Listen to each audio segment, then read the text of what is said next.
नमस्कार सम्पूर्ण साथीहरुलाई स्वागत छ मेरो यस युट्युब च्यानलमा र म फेरि पनि उपस्थित भइसकेको छु एउटा नयाँ भिडियो लिएर। यो भन्दा अगाडि चाहिँ मैले बीबीएस 4th इयर अन्तर्गत रहेको फाइनान्स ग्रुपको चाहिँ फिम सब्जेक्टको च्याप्टर 7 को भिडियो चाहिँ अपलोड गरेको थिएँ र आज चाहिँ मैले फिम सब्जेक्टकै च्याप्टर 6 को भिडियो लिएर आएको छु।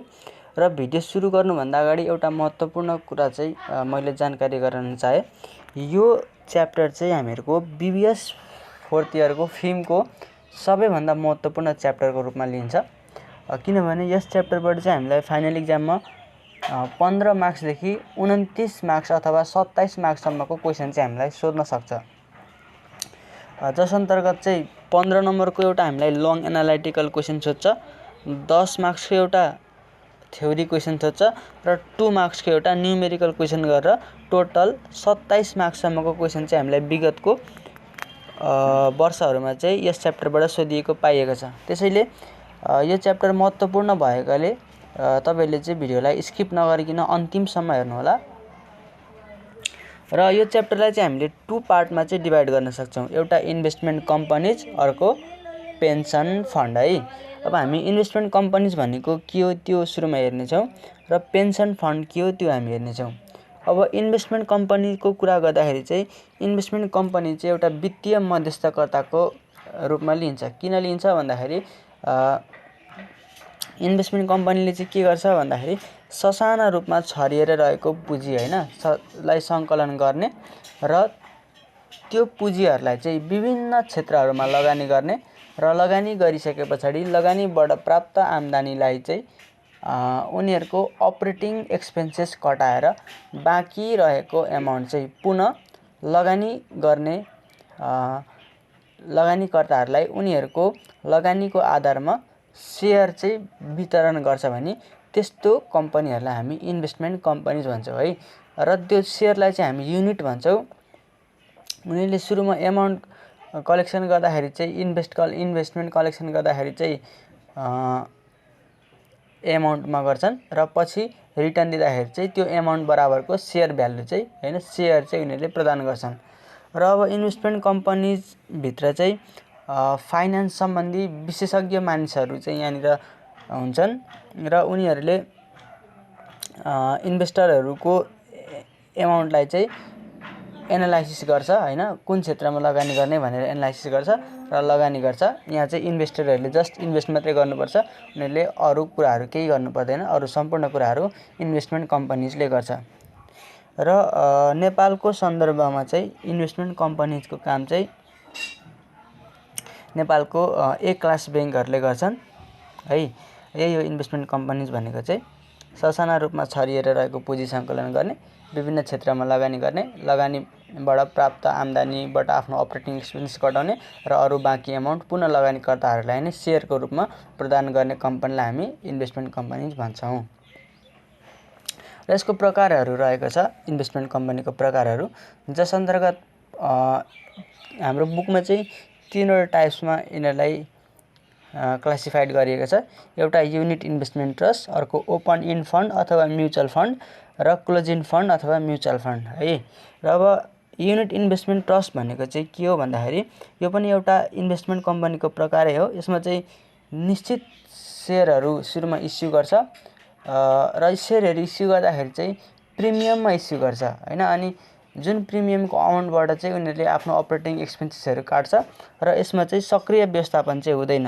यस्तो इन्भेस्टमेन्ट कम्पनीलाई हामी युनिट इन्भेस्टमेन्ट ट्रस्ट भन्छौं। र यो चाहिँ हामीहरुको लागि खासै इम्पोर्टेन्ट छैन। यो जुन दोस्रो ओपन इन फन्ड र क्लोज इन फन्ड छ यो चाहिँ हामीहरुको लागि इम्पोर्टेन्ट छ। र अब युनिट इन्भेस्टमेन्ट ट्रस्ट भनेको भइहाल्यो। त्यसपछि आउँछ कुरो ओपन इन फन्ड अथवा ओपन इन म्युचुअल फन्ड। यो भनेको चाहिँ एक प्रकारको त्यस्तो इन्भेस्टमेन्ट कम्पनी हो जसले चाहिँ जसले चाहिँ शेयरहरु इस्यु गर्दाखेरि मागको आधारमा हैन, बजारमा कति डिमान्ड छ त्यसको आधारमा शेयर इस्यु गर्छ र त्यो शेयरहरुको चाहिँ म्याच्युरिटी पिरियड हुँदैन अथवा म्याच्युरिटी पिरियड फिक्स हुँदैन र यो चाहिँ स्टक मार्केटमा पनि लिस्टेड हुँदैन। त्यसपछि यदि हामीले यस्तो शेयरहरुको चाहिँ सेलिङ अथवा पर्चेजिङ गर्नु पर्यो भने चाहिँ हामीहरुको जुन इन्भेस्टमेन्ट कम्पनी छ हैन, तिनीहरुकोमै गएर सेलिङ र पर्चेज गर्छौँ भने त्यस्तो खालको हामी फन्डलाई ओपन इन म्युचुअल फन्ड भन्छौँ है। र ओपन इन म्युचुअल फन्ड चाहिँ सेलिङ अथवा पर्चेजिङ गर्दाखेरि एनएबी मूल्यमा हुन्छ। एनएबी मूल्य भनेको चाहिँ त्यो कम्पनीको टोटल मार्केट प्राइस कति छ र टोटल नम्बर अफ सेयर कति छ त्यसको आधारमा एनएबी मूल्य चाहिँ डिटरमाइन हुन्छ है। र यसको सेयरको संख्या चाहिँ केमा भर पर्छ त? डिमान्डमा भर पर्छ। यदि बजारमा हाई डिमान्ड छ भने नयाँ सेयरहरू इस्यु गर्न सकिन्छ। यस्तो फन्डलाई चाहिँ हामी ओपन इन्ड फन्ड भन्छौँ, जसमा म्याच्युरिटी पिरियड पनि हुँदैन, स्टक मार्केटमा पनि लिस्टेड हुँदैन, नयाँ सेयरहरू चाहिँ डिमान्डको आधारमा इस्यु गर्न सकिन्छ। अनि त्यस पछाडि यसको पर्चेजिङ अथवा सेलिङ गर्नु पर्यो भने चाहिँ इन्भेस्टमेन्ट कम्पनी अथवा म्यानेजमेन्ट कम्पनीमा गएर चाहिँ हामीले एनएबी मूल्यमा चाहिँ आफ्नो सेयरहरू खरिद र बिक्री गर्न सक्छौँ। र अर्को छ क्लोज इन फन्ड है। क्लोज इन फन्ड भनेको चाहिँ त्यस्तो प्रकारको म्युचुअल फन्ड अथवा इन्भेस्टमेन्ट कम्पनी जसको चाहिँ सेयरको सङ्ख्याहरू फिक्स हुन्छ अनि नेप्सेमा पनि स्टक हैन, नेपाल स्टक एक्सचेन्जमा पनि लिस्टेड हुन्छ र गाइडेड बाई C1 भनेको security board of Nepal, security board of Nepal द्वारा चाहिँ गाइडेड हुन्छ र यसको म्याच्युरिटी पिरियड चाहिँ फिक्स हुन्छ। यस्तो खालको म्युचुअल फन्डलाई चाहिँ हामी क्लोज इन म्युचुअल फन्ड भन्छौँ है। हेर्ने यहाँ नामले पनि प्रश्न पारिरहेछ। क्लोज इन म्युचुअल फन्ड भनेको सुरुमा जति सेयरहरू इस्यु गरिन्छ त्यति नै सेयरको सङ्ख्या हुन्छ, त्योभन्दा बढी चाहिँ इस्यु गरिँदैन, बढी माग भयो भने पनि गरिँदैन। तर ओपन इन्डमा चाहिँ के थियो त, यदि माग चाहिँ बढ्यो भने नयाँ सेयरहरू इस्यु गर्न सकिन्थ्यो। तर क्लोज इन फन्डमा चाहिँ के छ भन्नुहुन्छ भने यसमा सुरुमा जति नम्बरवटा सेयर इस्यु गरेको छ त्यति नै सेयर हुन्छ, पछि डिमान्ड बढ्यो भने पनि सेयरको चाहिँ इस्यु गर्न मिल्दैन।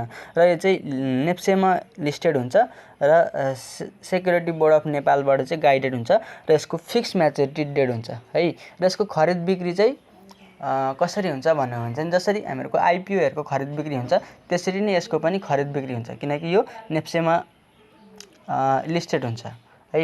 यदि डिमान्ड चाहिँ हाई छ भने यसको प्राइस पनि हाई हुन्छ र डिमान्ड अथवा सेयरको डिमान्ड चाहिँ हाई छ भने प्राइस पनि हाई हुने भयो, सेयरको डिमान्ड लो छ भने प्राइस पनि लो हुने भयो। सेम एज आइपिओ है, आइपिओहरू जस्तै हुन्छ यो चाहिँ।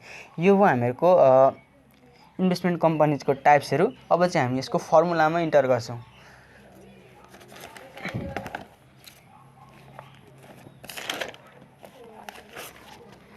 यहाँनिर रहेको छ केही फर्मुलाको लिस्टहरू, म चाहिँ डिस्क्राइब गर्दै जानेछु। पहिलो नम्बरको फर्मुलामा रहेको छ एनएबी। एनएबी भनेको नेट एसेट भ्यालु। र यो चाहिँ किन क्यालकुलेसन गरिन्छ भन्दाखेरि हामीहरूको इन्भेस्टमेन्ट कम्पनीको एउटा सेयरको मूल्य कति छ है, त्यो थाहा पाउनको लागि चाहिँ हामीले एनएबी क्यालकुलेसन गर्नुपर्ने हुन्छ। र अब एनएबी क्यालकुलेसन गर्नको लागि हामीले total asset minus liabilities divided by number of share outstanding गर्नुपर्ने हुन्छ। र अर्को कुरा यहाँ विचार पुर्याउनु पर्ने, टोटल एसेट माइनस लायबिलिटिज गऱ्यौँ भने चाहिँ नेट एसेट आउँछ है, नेट एसेट भ्यालु आउँदैन। हामीलाई कहिलेकाहीँ नेट एसेट मात्र निकाल भन्छ, त्यसो भन्यो भने चाहिँ टोटल एसेट माइनस लायबिलिटिज गर्ने नेट एसेट आउँछ। र नेट एसेट भ्यालु एनएबी निकाल भनेको छ भने चाहिँ total asset minus liabilities divided by number of share outstanding गर्न सकिन्छ। र यही कुरालाई हामीले यसरी पनि लेख्न सक्छौँ, क्यू भनेको चाहिँ हामीले लगानी गरेको स्टक है, र पी भनेको चाहिँ प्राइस, त्यसको अहिले बजारमा प्राइस कति छ त्यो दुईटा गुणा गऱ्यौँ भने चाहिँ हामीहरूको टोटल एसेट आउँछ minus liabilities divided by N. र यसलाई अर्को तरिकाले पनि लेख्न सकिन्छ, एनएबी भनेको total market value of securities, हामीहरूको सेक्युरिटिजहरूको टोटल मार्केट भ्यालु कति छ र हामीले तिर्नुपर्ने लायबिलिटिज कति छ त्यो घटाउने, अनि divided by number of share outstanding गर्ने, यसरी पनि एनएबी आउँछ। र अर्को तरिका मार्केट भ्यालु अफ एसेट हैन, total market value of asset minus total liabilities divided by total number of share outstanding, यसरी पनि हामीले एनएबी निकाल्न सक्छौँ। र अब अर्को छ हामीहरूको अफरिङ प्राइस, इस्यु प्राइस र सेलिङ प्राइस। यो भनेको चाहिँ हामीले हामीहरूको सेयरहरू इस्यु गर्दाखेरि यदि त्यसमा लोड फीहरू छ, लोड फी भनेको चाहिँ सेयर इस्यु गर्दा लाग्ने खर्चहरू हो, त्यो छ भने त्यो कटाएर चाहिँ हामीहरूको अफरिङ प्राइस इस्युइङ प्राइस अथवा सेलिङ प्राइस कति हुन्छ भनेर डिटरमाइन गर्नु पर्यो भने यो फर्मुला युज गर्ने है, NAB divided by 1 minus load fee. NAB हामीले माथि निकालेकै हुन्छौँ। र अब अर्को फर्मुला रहेको छ नम्बर अफ सेयर डिपोजिट हैन, हामीले कतिवटा नम्बर अफ सेयर चाहिँ डिपोजिट गर्न सक्छौँ। क्वेसनमा चाहिँ हामीलाई यति रुपियाँ छ है, हामीसँग यति रुपियाँ छ भन्छ, इन्फर्मेसन दिन्छ र त्यति रुपियाँले चाहिँ हामीले कतिवटा सेयर चाहिँ डिपोजिट गर्न सक्छौँ त्यो हामीलाई दिएको हुन्छ र त्यो क्याल्कुलेसन गर्नको लागि चाहिँ हामीले डिपोजिटको अमाउन्टलाई एनएबीले भाग गर्नु पर्यो। त्यसरी चाहिँ हामीहरूको नम्बर अफ सेयर डिपोजिट आउँछ है। र अब अर्को छ नम्बर अफ सेयर रिडिम है, हामीसँग यति रुपियाँ पैसा छ भन्छ हामीलाई क्वेसनमा, यति विथड्रल छ, त्यतिले चाहिँ हामी कति सेयर रिडिम अथवा पर्चेस गर्न सक्छौँ भनेर क्वेसन सोधेको छ भने त्यतिखेर हामीले यो फर्मुला युज गर्ने। हेर्ने त डिपोजिट गर्दाखेरि डिपोजिटको अमाउन्टलाई एनएबीले भाग गरेको छ र रिडिम गर्दाखेरि विथड्रलको अमाउन्टलाई एनएबीले भाग गरेको छ। भाग चाहिँ एनएबीले जाँदो रहेछ भनेर बुझ्ने। र अर्को फर्मुला रहेको छ net change in the number of share at the end है, हामीहरूको नम्बर अफ सेयरमा कतिले चाहिँ चेन्ज भयो भनेर हामीलाई क्वेसन सोध्छ भने त्यतिखेर हामीले यो फर्मुला युज गर्नुपर्ने हुन्छ। र त्यसको लागि हामीलाई क्वेसनमा डिपोजिट यति पैसा हामीले डिपोजिट गऱ्यौँ भन्छ र यतिको विथड्र गऱ्यौँ भन्छ है। र त्यसो गर्दाखेरि हामीहरूको net change in the number of सेयरमा कतिले चाहिँ चेन्ज भयो है त्यो हामीलाई सोधेको हुन्छ र त्यो निकाल्नको लागि डिपोजिट कति डिपोजिट गऱ्यौँ त्यो माइनस विथड्र कतिको विथड्र गऱ्यौँ त्यसलाई एनएबीले भाग गर्ने। हेर्ने त यहाँ पनि एनएबीले भाग गयो, यहाँ पनि एनएबी, यहाँ पनि एनएबी, यहाँ पनि एनएबी हो, प्रायः जसो धेरै ठाउँमा चाहिँ एनएबीले भाग जान्छ है। त्यसरी फर्मुला याद गर्न सजिलो हुन्छ। यसरी हामीहरूको नम्बर अफ सेयरमा कतिले चेन्ज भयो हैन, हामीले यतिको विथड्र गऱ्यौँ र यतिको डिपोजिट गऱ्यौँ भने हामीहरूको नम्बर अफ सेयरमा कतिले चेन्ज भयो भनेर निकाल्नु छ भने त्यतिखेर हामीहरूले यो फर्मुला युज गर्ने। फर्मुला अलिकति हेर्दाखेरि अहिले नबुझेको जस्तो हुन्छ तर हिसाब गर्दाखेरि यो हामी पुरै छर्लङ्गै बुझ्छौँ, त्यही भएर अहिले नै टेन्सन नलिनु है। र अब अर्को छ total number of share outstanding at the end of day है, हामीहरूको नम्बर अफ सेयर आउटस्ट्यान्डिङ चाहिँ कति छ त एक दिनको अन्त्यमा हैन, दिनको अन्त्यमा नम्बर अफ सेयर आउटस्ट्यान्डिङ चाहिँ कति छ भनेर सोध्छ भने त्यतिखेर हामीले निकाल्नको लागि यसलाई चाहिँ N1ले पनि डिनोट गर्छौँ हामी। र N1 निकाल्नको लागि एन भनेको ओल्ड नम्बर अफ सेयर, हामीसँग कति थियो पहिलाको नम्बर अफ सेयर र अहिले कतिले बढ्यो हैन, इन्क्रिज इन सेयर भनेको नयाँ सेयर कतिले बढ्यो हो त्यो दुईटा जोड्ने, पहिलाको कति थियो अहिले कतिले बढ्यो त्यो जोड्यौँ भने total number of share outstanding at end of day है। हामीलाई क्वेसन यसरी नै सोधेको हुन्छ र त्यो निकाल्नको लागि हामीले एनसँग इन्क्रिज इन सेयर गर्नु पर्यो, आइहाल्छ। ठिक छ। अब यो चाहिँ हामीहरूको नम्बर अफ सेयरमा कतिले बढ्यो भन्दाखेरि यो फर्मुला, र अब हामीहरूको भ्यालुमा चाहिँ कतिले बढ्यो है त्यस्तो पनि सोध्छ हामीलाई। यहाँ चाहिँ सेयरमा कतिले बढ्यो हैन, कति सेयरले बढ्यो भन्यो भने चाहिँ यो अब सेयरको भ्यालुमा चाहिँ कतिले बढ्यो भनेको छ भने त्यतिखेर यो फर्मुला त्यसलाई चाहिँ हामी M1ले डिनोट गर्छौँ हैन। नम्बर अफ सेयरमा कतिले बढ्यो त्यसलाई हामी N1ले, र त्यो सेयरको भ्यालुमा चाहिँ कतिले बढ्यो भनेको छ भने त्यतिखेर यो फर्मुला। त्यसको लागि total value of the portfolio at the end of day है। र अब टोटल एसेट पहिला एसेट कति थियो अनि त्यस पछाडि नयाँ कति बढ्यो हैन, त्यसरी चाहिँ हामीले दुईटाले जोड्यौँ भने total value of the portfolio at the end of day 1 आउँछ। यो माथिको चाहिँ सेयरमा कतिले बढ्यो, यहाँ चाहिँ त्यो सेयरको प्राइसमा कतिले बढ्यो, त्यही कुरा हो। र अब यही कुरालाई हामीले N1 इन्टु एनएबी गुणा गरेर पनि निकाल्न सक्छौँ। N1 अगाडि यहाँ निकालेको छ माथि र एनएबी कति छ त्यो दुईटा गुणा गऱ्यौँ भने M1 आइहाल्छ है, यसरी बुझ्ने। अब हामीसँग अझै फर्मुला रहेको छ जस अन्तर्गत चाहिँ लोड फी। हामीलाई कहिलेकाहीँ क्वेसनमा लोड फी निकाल्नु भन्छ। लोड फी निकाल्नु भन्नु भने चाहिँ हामीलाई लोड रेट चाहिँ दिएकै हुन्छ क्वेसनमा, र त्यो लोड रेट र इन्भेस्टमेन्ट चाहिँ हामीले मल्टिप्लाई गऱ्यौँ भने लोड फी आउँछ है। र अब नेट इन्भेस्टमेन्ट निकाल्नु भनेको छ भने चाहिँ इन्भेस्टमेन्ट माइनस लोड फी गर्ने, लोड फी भर्खर निकालेको हुन्छ यहाँनिर, यसरी चाहिँ नेट इन्भेस्टमेन्ट आउँछ। र अर्को कुरा हामीलाई प्रिमियम डिस्काउन्ट हुन्छ है। यहाँनिर प्रिमियम भनेको चाहिँ हामीहरूको एनएबी भन्दा है, एनएबी भन्दा मार्केट प्राइस चाहिँ ठुलो छ भने अथवा एनएबी भन्दा हामीले बढीमा चाहिँ एनएबी मूल्यभन्दा बढीमा सेयर इस्यु गऱ्यौँ भने त्यतिखेर हामीलाई के हुन्छ त प्रिमियम हुन्छ। एनएबी भन्दा कममा चाहिँ सेयर इस्यु गऱ्यौँ भने त्यतिखेर डिस्काउन्ट हुन्छ। र प्रिमियम इन रुपिज निकाल्नु छ भने मार्केट प्राइस माइनस एनएबी गर्नु पर्यो। अनि यही कुरालाई चाहिँ हामीले पर्सेन्टमा निकाल्नु छ भने market price minus NAV divided by NAB. हेर्नु त यहाँ पनि भाग एनएबीले नै गयो, धेरै जस्तो ठाउँमा चाहिँ एनएबीले भाग गएको छ। फर्मुला याद गर्न सजिलो हुन्छ। डिस्काउन्ट इन रुपिज, अब हामीलाई चाहिँ रुपिजमा कति रुपिज डिस्काउन्ट भयो भनेर निकाल्नु छ भने एनएबी माइनस मार्केट प्राइस गर्नु पर्यो, ठिक छ। र अब डिस्काउन्ट इन पर्सेन्टमा निकाल्नु छ भने NAB minus market price divided by NAB गर्नु पर्यो है। यो भयो discount in rupees, discount in percent, premium in rupees, premium in percent. र अब कहिलेकाहीँ हामीलाई एचपिआर भनेको चाहिँ होल्डिङ पिरियड रिटर्न निकाल्न सोधिरहेको हुन्छ र होल्डिङ पिरियड रिटर्न निकाल्नका लागि चाहिँ हामीले एनएबी टी भनेको चाहिँ टाइम पिरियड है, कति टाइमको निकाल्नु भन्छ त्यो टाइम पिरियड। यहाँ चाहिँ एनएबी 1 माइनस एनएबी 0 गर्दा पनि हुन्थ्यो, तर टाइम चाहिँ हामीलाई फरक पनि हुन्छ, त्यही भएर एनएबी टी कति टाइम र यहाँ चाहिँ जहिले पनि ठुलो यो सानो। अनि यदि हामीलाई डिभिडेन्ड छ भने डिभिडेन्ड राख्ने, कतिवटा डिभिडेन्ड देख्छ त्यो राख्ने, र क्यापिटल गेन पनि दिएको हुन्छ त्यो पनि राख्ने, र त्यसलाई एनएबी यो T-1 अथवा यसलाई हामीले यसरी पनि लेख्न सक्छौँ P1 minus P0 plus D1 plus CG divide by P0। यही कन्सेप्ट यहाँ आएको, यो चाहिँ एनएबी को हिसाब गरेको हुनाले यहाँ एनएबी आएको हो, नत्र यही कन्सेप्ट यहाँ आएको है एचपिआर निकाल्नको लागि।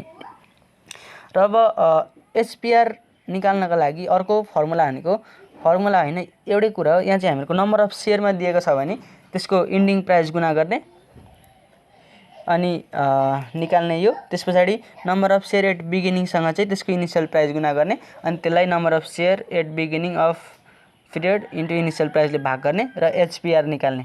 र अर्को कुरा, यदि क्वेसनमा चाहिँ हामीलाई अफरिङ प्राइस दिएकै छ भने है, कहिलेकाहीँ चाहिँ अफरिङ प्राइस दिन्छ र एचपिआर निकाल भन्यो भने यहाँ एनएबी 1 राख्ने र यहाँ माइनस अफरिङ प्राइस राख्ने अनि डिभाइडेड बाई अफरिङ प्राइसले भाग गर्ने, अरू जस्ताको त्यस्तै। त्यो कुरा चाहिँ हामीले विचार पुर्याउनु पर्यो, ठिक छ। अब यो चाहिँ हामीहरूको इन्भेस्टमेन्ट कम्पनीसँग सम्बन्धित फर्मुला हो। अब नयाँ फर्मुलाहरू छन् यहाँनिर चाहिँ यो पेन्सन फन्डसँग रिलेटेड फर्मुला हो है। यो फर्मुला हेर्नुभन्दा अगाडि यसको अलिकति हामी कन्सेप्ट लिन्छौँ सुरुमा। पेन्सन फन्ड भनेको त हामी सबैलाई थाहा छँदैछ, सरकारी कर्मचारीहरूको रिटायरमेन्ट हुँदाखेरि उनीहरूलाई भविष्यमा सेवा सुविधा होस् भनेर चाहिँ प्रदान गरिने एक प्रकारको सुविधालाई हामी पेन्सन फन्ड भन्छौँ। र पेन्सन फन्डको प्रकारहरू यहाँ दिएको छ किताबमा, मैले चाहिँ यहाँनिर हामीलाई जुनको फर्मुला छ त्यो मात्रै लेखेको छु है, अरू चाहिँ आफैले किताब हेरेर पढ्न सकिन्छ। र यो पनि हामीलाई टाइप्स अफ पेन्सन फन्ड भनेर पनि प्रायः इक्जाममा धेरैचोटि थ्योरीमा सोधिरहेको छ 10 मार्क्समा, यो पनि थ्योरीको लागि पनि इम्पोर्टेन्ट छ। र अब टाइप्स अफ पेन्सन फन्डमा पहिलोमा रहेको छ डिफाइन्ड बेनिफिट प्लान। यो भित्र पनि 3टा प्लानहरू रहेको छ, जस अन्तर्गत पहिलोमा रहेको छ flat benefit formula. Flat benefit फर्मुलाबाट चाहिँ हामीले एनुअल रिटायरमेन्ट बेनिफिट निकाल्नका लागि यो फर्मुला युज गर्न सकिन्छ है। फ्ल्याट बेनिफिट फर्मुला भनेको चाहिँ के हो भन्नुहुन्छ भने वार्षिक रूपमा कुनै निश्चित रकम निर्धारण गरिने र सेवा अवधिको आधारमा भुक्तानी गरिन्छ भने त्यसलाई हामी फ्ल्याट बेनिफिट फर्मुला भन्छौँ। र फ्ल्याट बेनिफिट फर्मुलाबाट एनुअल रिटायरमेन्ट बेनिफिट निकाल्नका लागि इयर्स अफ सर्भिस होइन, कति वर्ष त्यो कर्मचारीले सर्भिस गर्यो त्यो into benefit per year of service होइन, उसको बेनिफिट पर इयर चाहिँ कति छ त्यो गुणा गऱ्यौँ भने एनुअल रिटायरमेन्ट बेनिफिट आउँछ। र मन्थली रिटायरमेन्ट बेनिफिट निकाल्नका लागि चाहिँ यही एनुअल रिटायरमेन्ट बेनिफिटलाई 12ले भाग गर्नु पर्यो, मन्थली रिटायरमेन्ट बेनिफिट आइहाल्छ। यो सबै इन्फर्मेसन हामीलाई क्वेसनमा दिएको हुन्छ, हामीले निकालिराख्नु पर्दैन। र अर्को दोस्रोमा रहेको छ career average plan. Career average plan भनेको चाहिँ कर्मचारीहरूको सेवा अवधिको औसत पारिश्रमिक लाभ अनुपातको आधारमा यदि पेन्सन फन्ड दिन्छ भने त्यसलाई चाहिँ करियर एभरेज प्लान भन्छौँ। र यो फर्मुलाबाट चाहिँ हामीले एनुअल रिटायरमेन्ट बेनिफिट निकाल्नु छ भने years of service into average salary into benefit payout ratio, यो 3टा गुणा गरिदियौँ भने चाहिँ एनुअल रिटायरमेन्ट बेनिफिट आइहाल्छ है। यो सबै कुरा हामीलाई क्वेसनमा दिएकै हुन्छ, हामीले क्यालकुलेसन गरिराख्नै पर्दैन। अर्को छ final pay plan. Final pay plan भनेको चाहिँ कर्मचारीहरूको कुनै निश्चित समयावधिको औसत पारिश्रमिकको आधारमा यदि पेन्सन फन्ड दिइन्छ भने त्यसलाई हामी फाइनल पे प्लान भन्छौँ। यो फर्मुलाबाट एनुअल रिटायरमेन्ट बेनिफिट निकाल्नका लागि इयर्स अफ सर्भिस, उसले कति वर्ष चाहिँ सर्भिस गर्यो into average salary of last some year, यो पनि हामीलाई क्वेसनमा दिएको हुन्छ। उसको 3 वर्षको एभरेज स्यालेरी चाहिँ यति छ भनेर, अथवा उसको 4 वर्षको एभरेज स्यालेरी यति छ भनेर हामीलाई क्वेसनमा दिएको हुन्छ, त्यो राख्ने इन्टु बेनिफिट पेआउट रेसियो, यो हामीलाई क्वेसनमा दिएको हुन्छ। यो 3टै गुणा गरिदिने, यसो गर्दाखेरि एनुअल रिटायरमेन्ट बेनिफिट आउँछ, यो चाहिँ फाइनल पे प्लानबाट। र मन्थली पेन्सन फन्ड निकाल्नु छ भने होइन, त्यसको लागि years of service last year divided by 50 यसरी चाहिँ हामीले मन्थली पेन्सन फन्ड चाहिँ निकाल्न सक्छौँ। यिनै हुन् हामीहरूको फर्मुलाहरू। योभन्दा बढी चाहिँ फर्मुलाहरू छैनन् र यसलाई एउटा इक्जाम्पलद्वारा चाहिँ म अझै स्पष्ट पार्न चाहन्छु। नेक्स्ट पार्टमा चाहिँ हामी यसको योसँग रिलेटेड क्वेसनहरू चाहिँ सल्भ गर्नेछौँ है। त्यसको लागि चाहिँ मैले अस्मिता पब्लिकेसनको बुकमा भएको 6.4 नम्बरको एउटा क्वेसन चाहिँ हेर्न चाहे है। 6.4 मा एउटा क्वेसन छ हेर्ने त।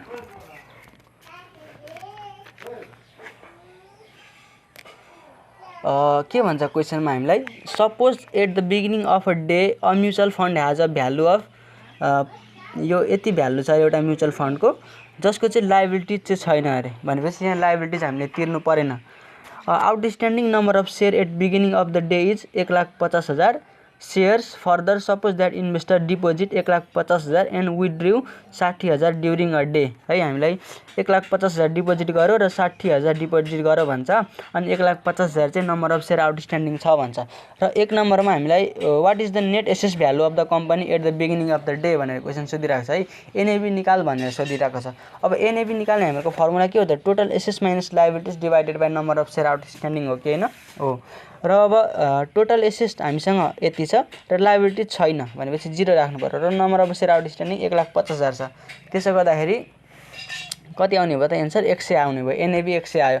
र अब दोस्रो नम्बरमा हामीलाई के भन्छ, if prices of the securities in the portfolio remain constant during a day what is change in the number of share at the end of day है। हामीलाई के सोध्छ, what is the change in the number of share at the end of day हैन। Number of सेयरमा चाहिँ कतिले change भयो भनेर सोधिरहेको छ।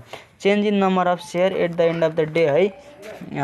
हाम्रो फर्मुला कुन हो त यहाँ, यो फर्मुला होइन त, net change in the number of share at the end of the day है। यो फर्मुला हो कि हामीहरूको net change in the number of share at the end of day यो फर्मुला हो। यो फर्मुला अब हामीलाई यहाँनिर डिपोजिट पनि छ, विथड्रन पनि छ, एनएबी पनि निकालेको छ। त्यसरी हामीले निकाल्न सकिहाल्छौँ है। यहाँनिर डिपोजिट पनि छ, विथड्र पनि छ। यो दुईटा घटाउने, यहाँनिर डाइरेक्ट घटाएको पनि भइहाल्थ्यो, डिपोजिट माइनस विथड्र, त्यही कुरा यहाँ 90,000 लेखेको छ अनि एनएबी निकालेको छ। यसरी change in the number of share आइहाल्यो। यसरी हामीले change in number of share कति 900 ले चेन्ज भएछ हैन। अनि अब सीमा हामीलाई के सोध्छ, what is the total number of share outstanding at the end of day. Total number shares outstanding at the end of day है। Total number of share outstanding at the end of day यही होइन formula, n1 is equal to n plus increase in share हैन। n कति थियो, पहिलाको n हामीसँग 1,50,000 थियो र नयाँ कतिले इन्क्रिज भयो, 900 ले इन्क्रिज भयो। त्यही पहिलाको n plus increase in share 900 ले इन्क्रिज भयो। यो दुईटालाई जोड्ने n1 निक्लिहाल्यो है। यो फर्मुला सजिलैसँग हामीले एप्लाई गर्न सक्छौँ। यहाँनिर कुनै गाह्रो फर्मुलै छैन। र यो चाहिँ अब हामीहरूको केमा थियो त, अगाडि नै मैले भनेको थिएँ, यो चाहिँ हामीहरूको नम्बर अफ सेयरमा र यो चाहिँ भ्यालुमा कतिले बढो भन्छ भने त्यतिखेर यो फर्मुला है। यो दुईटामा एउटा जुन युज गरे पनि भयो। यहाँ चाहिँ यसले तल्लो फर्मुला युज गरिरहेको अथवा माथिल्लो युज गरेको छ। अब माथिल्लोबाट टोटल एसेस भ्यालु कति थियो त, पहिला सुरुमा 1,00,000 सरी यो कति हो, यति थियो हैन, यति थियो र प्लस नयाँ कतिले बढ्यो त 900 सेयर बढ्यो। 900 सेयर बढ्नु भनेको एउटा सेयरको भ्यालु 100 छ भनेको 90,000 ले बढ्यो। त्यही कुरा हो। हेर्नु त कति सजिलो छ। हामीलाई एक्जाममा पनि यस्तै क्वेसन सोध्छ। अर्को पनि एउटा एक्जाम्पल हेरौँ।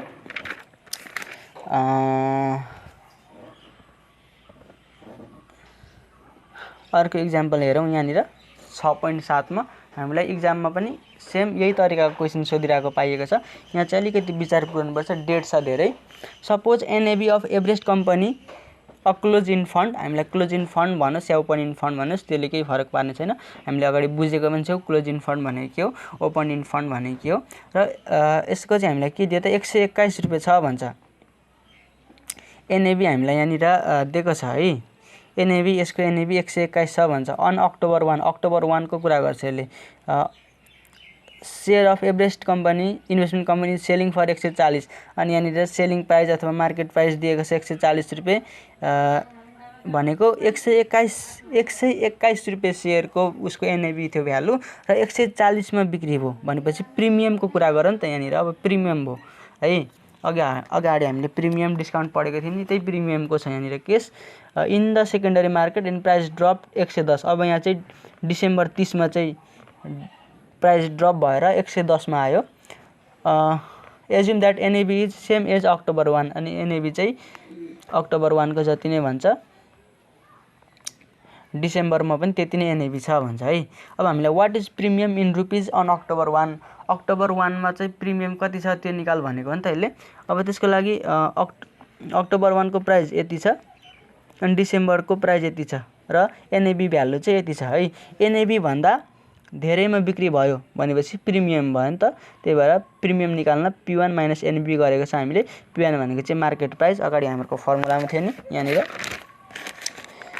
फर्मुलामा थियो कि थिएन, प्रिमियम निकाल्नको लागि के थियो, मार्केट प्राइस माइनस एनएबी, ठिक थियो। प्रिमियम निकाल्न मार्केट प्राइस माइनस एनएबी, यहाँ मार्केट प्राइस भनेको P1 माइनस एनबी गरेर प्रिमियम निकाल्यौँ र यसलाई पर्सेन्टेजमा लानको लागि P1 minus NAV divided by एनएबीले भाग गरेर पर्सेन्टेजमा लगाएको छ। त्यस्तै डिस्काउन्ट निकाल्न पनि त्यस्तै छ है। 121 को सेयर हामीले 110 मा बेच्यौँ भनेपछि डिस्काउन्टमा बेच्यौँ र यो डिस्काउन्ट इन रुपिज आयो र यसलाई पर्सेन्टेजमा यसरी लगेको छ है। यसरी चाहिँ हामीले यो क्वेसनहरू सल्भ गर्न सक्छौँ। इक्जाम्पलबाट पनि हामीले धेरै कुराहरू सिक्न सक्छौँ। यहाँ यता तल लोड फीको कुरा गर्दैछ। लोड फी निकाल्ने फर्मुला के थियो हामीहरूको, इन्भेस्टमेन्ट इन्टु लोड रेट थियो। यहाँ त्यही गरेको छ, इन्भेस्टमेन्ट इन्टु लोड रेट गरेर लोड फी निकालेको छ है। यसरी हामीले इक्जाम्पल पनि हेर्ने अनि अझै बढी कुराहरू सिकिन्छ। र आजको लागि चाहिँ भिडियो यति नै। हाम्रो नेक्स्ट पार्ट भिडियो हेर्नको लागि चाहिँ च्यानललाई सब्सक्राइब गर्नुहोला र बेल आइकनलाई चाहिँ प्रेस गरेर राख्नुहोला, जसले गर्दा चाहिँ हामीले भिडियो अपलोड गर्ने बित्तिकै चाहिँ हजुरहरू समक्ष पहिले नै नोटिफिकेसन आउँछ। र नेक्स्ट पार्टमा चाहिँ हामी अस्मिता पब्लिकेसनको बुकमा रहेको सम्पूर्ण क्वेसनहरू चाहिँ सल्भ गरेर अपलोड गर्नेछौँ। आजको लागि चाहिँ भिडियो यति नै।